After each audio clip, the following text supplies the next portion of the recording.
प्रधानमंत्री किसान सम्मान निधि योजना की 12वीं किस्त माननीय प्रधानमंत्री जी ने 17 अक्टूबर को जारी कर दी थी।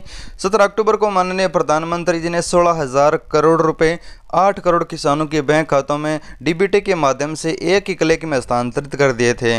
माननीय प्रधानमंत्री जी ने कार्यक्रम के दौरान बटन दबाकर किसानों को यह पैसा जारी किया, लेकिन यह पैसा करोड़ों किसानों को नहीं मिला, सिर्फ 8 करोड़ किसानों को मिला है और करोड़ों किसान इसमें वंचित भी रह गए। और आज हम इस वीडियो में बताने वाले हैं जो बहुत सारे किसान ऐसे भी हैं जिनका सब कुछ डाटा सही है फिर भी उनको इस बार पैसा नहीं मिला। ये आप खुद पता लगा सकते हैं कि पिछली बार जब 11वीं किस्त के दौर पर माननीय प्रधानमंत्री जी ने पैसे जारी किए थे वो 10 करोड़ से अधिक किसानों के बैंक खातों में जारी किए थे, लेकिन इस बार सिर्फ 8 करोड़ किसानों के बैंक खातों में जारी किए हैं। तो आप खुद पता लगा सकते हैं कि 2 से 2.5 करोड़ ऐसे किसान हैं जिनका पैसा इस बार है वो रुक चुका है, नहीं मिला है। अब कारण क्या है और किसान क्या कर सकते हैं इसमें, चलिए इसके बारे में आज की वीडियो में आपको कंप्लीट जानकारी देने की कोशिश करूंगा। हम पीएम किसान योजना से रिलेटेड पूरी जानकारी यहाँ पर लेते रहते हैं। चैनल को सब्सक्राइब करके हमारे साथ जरूर जुड़िएगा। जो 17 अक्टूबर को पैसा मिला था 8 करोड़ किसानों को, वो अब मिल चुका है। जितने किसानों को मिलना था, जितना 8 करोड़ किसानों को मिलना था, वो अब क्रेडिट भी दिखाने लग गया है। किसानों को 2 दिन के अंदर ये पैसा मिल चुका था। माननीय प्रधानमंत्री जी ने जो पैसा दिया था, अब बहुत सारे किसान वंचित रह चुके हैं। 3 दिन इंतजार कर लिया है लेकिन किसानों का पैसा अब नहीं मिल पा रहा है। जितना मिलना था वो मिल चुका है, क्योंकि लगभग 2 या 3 दिन का समय लगता है एक ट्रांजैक्शन में। वो ट्रांजैक्शन का समय भी पूरा हो चुका है और किसानों को पैसा भी मिल चुका है। अब पैसे आने की कोई भी उम्मीद नहीं है कि जो 17 अक्टूबर वाला पैसा है वो आपके बैंक खाते में आज आ जाएगा। अब किसानों को पैसा अब नहीं मिलेगा। तो चलिए इसके बारे में पूरी जानकारी लेते हैं कि अब किसान क्या कर सकते हैं, किस तरह से पैसे ले सकते हैं। ये बहुत बड़ा मुद्दा बन चुका है पीएम किसान योजना में लेकर, क्योंकि अब 3 करोड़ के लगभग किसान यानी 2.5 करोड़ से अधिक किसान इस बार वंचित हैं। और यहाँ पर बहुत जगह ज्ञापन दिए जा रहे हैं प्रधानमंत्री किसान सम्मान निधि योजना की। जो सही किसान हैं वो चाहते हैं कि हम सही किसान होते हुए हमको पैसा क्यों नहीं मिला। बहुत जगह इस तरह से चर्चाएं अभी चल रही है। बहुत सारे जो सही किसान है वो अपात्र माने जा रहे हैं, अपात्र नहीं है लेकिन फिर भी उनको पैसा नहीं मिल पा रहा है। तो ये बहुत बड़ा कारण है अभी बन रहा है पीएम किसान योजना का। बहुत लोग बोल रहे हैं सरकार के पास पैसा नहीं है। तो ये पूरा कारण क्या है, चलिए जानकारी लेते हैं। इसके लिए सबसे पहले किसान को अपना बेनिफिशियरी स्टेटस चेक करना होगा। बेनिफिशियरी स्टेटस चेक करने के लिए किसान के पास रजिस्ट्रेशन नंबर या फिर मोबाइल नंबर दोनों में से कोई उपलब्ध होना चाहिए। तो यहाँ पर सबसे पहले किसान को अपनी डाटा चेक करनी है। जितना मैं जानता हूँ पीएम किसान योजना का पैसा किसी कारण के बिना नहीं रुकता है। मेरा एक्सपीरियंस मैं बता रहा हूँ। प्रधानमंत्री किसान सम्मान निधि योजना में किसान तो सही है लेकिन किसान की डाटा गलत मानी जा रही है। पीएम किसान योजना में पीएम किसान योजना के अधिकारियों को मिसमैच दिखाई दे रही है।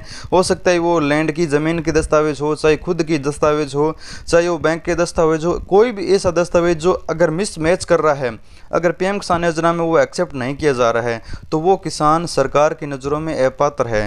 हालांकि सरकार के अनुसार तो वो अपात्र माना जा रहा है लेकिन किसान एकदम जेन्युइन है, सभी दस्तावेज सही हैं, ज़मीन भी नाव है, पहले भी पैसा मिल रहा था। लेकिन अब वो दोबारा से जांच वेरिफिकेशन जैसे KYC भूमि दस्तावेजों का वेरिफिकेशन हुआ है पटवारियों लेखपालों द्वारा, उसमें अगर वो अपात्र पाया गया है तो सरकार की नज़रों में वो अपात्र हो चुका है, चाहे किसान के पास सही दस्तावेज हो या फिर न हो। चलिए इसके लिए हम पूरी जानकारी देने की कोशिश करते हैं। तो यहाँ पर मैं किसान का स्टेटस ओपन कर लेता हूँ।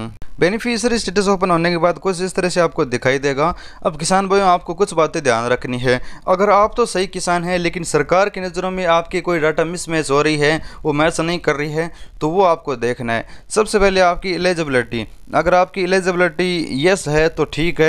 अगर यहाँ पर आपका पेमेंट मोड आधार हो, अकाउंट हो, ये मैटर नहीं करता है। लेकिन बहुत सारे किसानों का बैंक जो PFMS बैंक है वो एक्सेप्ट नहीं कर रहा है। इसका मुख्य रीज़न क्या है कि किसान की बैंक की डिटेल कुछ और है, उसमें कुछ नाम अलग है, किसान के आधार की डाटा कुछ और है और किसान की ज़मीन की डाटा कुछ और है। अगर तीनों डाटा मैच नहीं कर रही है पीएम किसान योजना में तो ये या तो रिजेक्ट कर देगा या फिर पेंडिंग रखेगा या फिर अंडर रिवैलिडेशन या फिर आपका जो डाटा है वो PFMS के पास भेजा नहीं जाएगा। पहले जांच करते हैं पीएम किसान योजना के अधिकारी, जो सिर्फ जांच करते हैं कि किसान सही है या फिर गलत है। फिर वो पीएम किसान योजना के अधिकारी जांच करने के बाद PFMS बैंक, ये अलग बैंक होता है जो हमारी सरकारी योजनाओं का पैसा है वो किसानों तक पहुंचाता है। जो भी योजना हो, चाहे वो PM आवास योजना हो, चाहे PM किसान योजना हो, जितनी भी सरकार की योजनाएं होती हैं वो PFMS बैंक के थ्रू ही पैसा उनका मिलता है। और पीएम किसान योजना का पैसा ही पीएफएमएस बैंक के थ्रू मिल रहा है। तो पीएफएमएस बैंक आपकी अलग जांच करता है। तो पीएम किसान योजना के अधिकारी जैसे पीएफएमएस के पास दस्तावेज भेजते हैं किसानों के, तो वो अपनी जांच करता है। अगर उनको बैंक सही लगता है, डाटा मैच कर रही है और वो एक्सेप्ट करने वाला बैंक है, तो उनको सभी किसानों का डाटा वो एक्सेप्ट करेंगे। अगर कोई किसान का डाटा गलत पाया जाता है, मैच नहीं कर रहा है, किसान के डेट ऑफ बर्थ अगर मैच नहीं कर रही है, तो उसमें भी उसका फॉर्म है रुक जाता है और किसान को पता नहीं लगता है कि कारण क्या है कि मेरा पैसा रुक चुका है। और वो पीएफएमएस के इस रिजेक्शन की रीज़न चेक करता है और वो फिरता रहता है अधिकारियों के बीच में, तहसील में भी पटवारी को भी नहीं पता लगता है कि ये किस वजह से यहाँ पर इस तरह से दिखा रहा है। वो बोलता है कि सब कुछ सही है, आप इंतज़ार करो, पैसे आ जाएंगे, लेकिन ऐसा नहीं है। आपको सभी डिटेल प्रॉपर रखनी होगी, चाहे वो बैंक की संबंधित हो, बैंक में नाम पता हो, चाहे आपके आधार में नाम पता हो, चाहे आपकी ज़मीन में हो। अगर सभी मैच कर रहे हैं तब भी आपको पैसा मिलेगा। दूसरा यहाँ पर लैंड सेटिंग, ये सबको बताया कि किसान के नाम ज़मीन है, लेकिन किसान ने पीएम किसान योजना का अभी जस्ट कुछ 2 महीने पहले 3 महीने पहले वेरिफिकेशन शुरू हुआ था। उस समय पटवारियों और लेखपाल द्वारा भी वेरिफिकेशन चल रहा था। तो वहाँ पर बहुत सारे किसानों का तो वेरिफिकेशन उन्होंने खुद ही कर दिया था, क्योंकि सबके दस्तावेज मिल रहे थे। लेकिन कुछ किसान ऐसे थे जिनका ऑनलाइन दस्तावेज नहीं मिल रहे थे, खतौनी और जमाबंदी बोलते हैं, वो ऑनलाइन नहीं मिल रहे थे। तो पटवारियों ने लगभग किसानों से तो ले लिए, लेकिन कुछ किसान ऐसे थे या तो जिनको पता नहीं था कि वेरिफिकेशन वगैरह क्या है, और पटवारी से वो संपर्क नहीं कर पाई और पटवारी ने भी उनसे संपर्क नहीं किया। तो उस कंडीशन में उनका वो डाटा अभी बकाया रह गया, हालांकि उनके नाम ज़मीन है, फिर भी वो वेरिफिकेशन नहीं करवा पाए और उनका भी यहाँ पर नो लिखा रहा है लगभग का, और उनका पैसा रुक चुका है।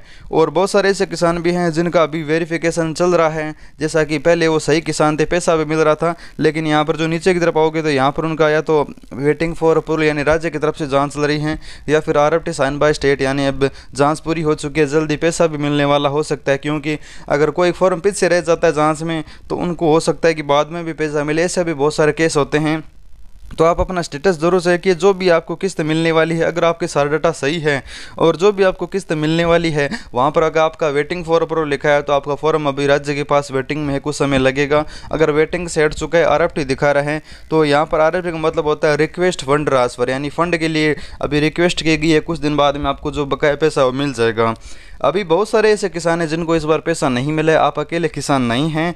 तो और अब सरकार धीरे धीरे सभी किसानों का, जो वंचित किसान है उसका वेरिफिकेशन करवा रही है, और वेरिफिकेशन करवाने के बाद जो सही किसान होगा उसको भी पैसा मिलेगा। अगर किसान को अपने फॉर्म में, अपने स्टेटस में कोई गलती नज़र आ रही है, तो वो जल्दी से जल्दी सुधार करवा लें, जिसकी वजह से आपका जो रुका हुआ पैसा आपको मिल जाएगा। और आपका जो 17 अक्टूबर वाला किस्त अगर आपको नहीं मिला है, तो आप ये मत सोचिए कि यह कभी नहीं मिलेगा, आपका ये ड्यू किस्त में चला जाएगा। जब भी आपका फॉर्म सही माना जाएगा, उस समय आपका ये ड्यू किस्त वाला पैसा आपको मिल जाएगा। और पीएम किसान योजना का पैसा कभी बंद नहीं होता, वो रुकता है। जो किसी कारण से अगर आपका पैसा रुका हुआ है, तो आपको आगे मिल जाएगा। और इस बार बहुत सारे EKYC और जो भूमि वेरिफिकेशन के दस्तावेजों की जांच लेखपाल द्वारा की गई थी, उसमें ये अपात्र किसान पाए गए हैं, तो उनका पैसा इस बार बहुत ज़्यादा किसानों का रखा है। तो वो किसान अब इंतजार न करें, जो अपात्र है वो अपात्र ही रहेगा, अब उसको सरकार पैसा नहीं देगी। अगर आपके मन में कोई भी सवाल है, सुझाव है, तो हम यहाँ पर वीडियो बनाकर आपको रिप्लाई देते हैं। तो हमारे साथ जुड़िए। धन्यवाद किसान मित्रों, मिलते हैं अगली जानकारी के साथ।